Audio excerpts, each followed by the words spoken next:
And if you're a Chinese citizen who wants to petition or file a complaint with authorities, you could risk being kidnapped and detained for months.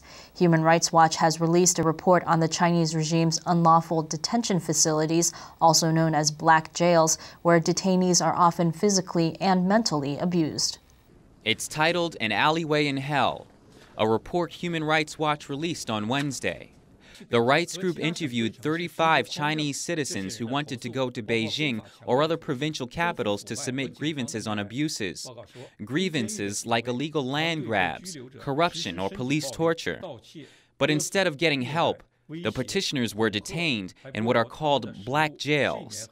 Places like state-owned hotels, nursing homes, or psychiatric hospitals being used as makeshift detention centers. We've documented everything from threats of rape and other forms of psychological abuse to the detention of children in these facilities, some as young as 6 years old, fairly horrific physical abuse, theft, extortion, tick on down the list. And there's absolutely no way for people to have redress for the kind of abuse that they're subject to in these facilities, in part because the Chinese government continues to deny that they even exist.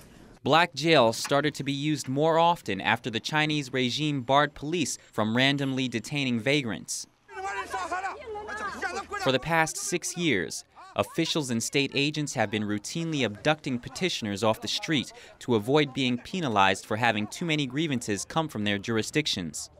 Chinese petitioner Zheng Dajing says he was detained for more than a year in a black jail near Beijing's South Railway Station. He recalls how 3 men pulled him into a van when he was on his way to Beijing to the petitions and appeals offices to make a housing complaint.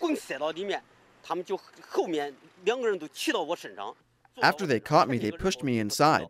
2 people were on top of me, holding me, and all 3 of them were holding me down. I couldn't even breathe. They were deliberately trying to hurt me.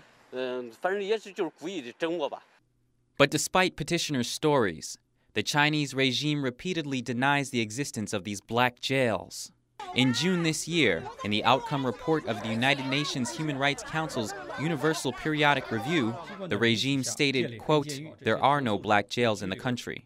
Most of the former detainees that Human Rights Watch interviewed said they were abducted arbitrarily.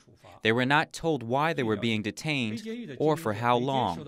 Sophie Richardson stated in the Human Rights Watch report, quote, "The existence of black jails in the heart of Beijing makes a mockery of the Chinese government's rhetoric on improving human rights and respecting the rule of law."